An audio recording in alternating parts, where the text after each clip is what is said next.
What is up guys, I'm Guy Cocker and I'm here in central London with this, the latest gaming powerhouse laptop, the ROG Zephyrus Duo 15. Before I tell you all about it though, remember to subscribe to my channel, hit that like button and ding that notification bell.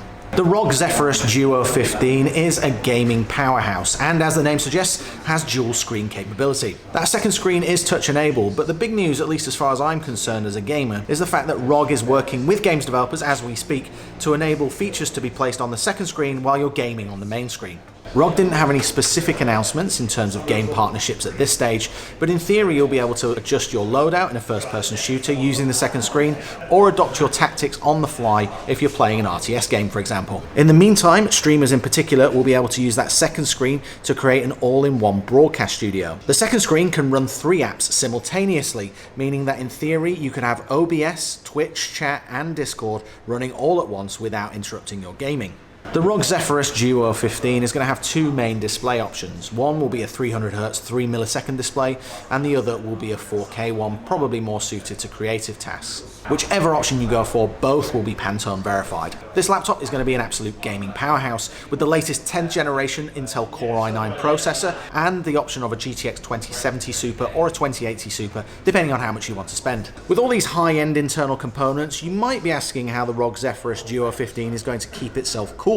ROG's designed all the cooling fans so that they suck air from the rear and then spit it out under the hinge. It'll do that towards the screen, which did seem to keep the keyboard cool during my hands-on. What's more, the internal components are cooled by liquid metal cooling from company Thermal Grizzly, which should keep the overall internal temperature down by around 8 degrees. Speaking of internals, there's also the options of specifying up to 2 terabytes of NVMe storage space, which should be enough for you to store even the biggest of today's major releases. In terms of power, ROG has packed in a 90 watt-hour battery. ROG isn't saying how long this equates to in gaming time, but it should be substantial. ROG has also kept the power brick nice and small for transporting on the go. Rounding out the package is Wi-Fi 6 connectivity, gigabit Ethernet, as well as high-res audio support. There are also 3 USB ports and 1 USB-C port, as well as a headphone and microphone input. The ROG Zephyrus Duo 15 will go on sale in July 2020. That 300Hz display model with GTX 2070 Super will cost £2,999, while the GTX 2080 version with 4K display will cost about £4,000. It's not cheap, starting at £3,000, but to be fair, it does a lot to justify that premium price tag.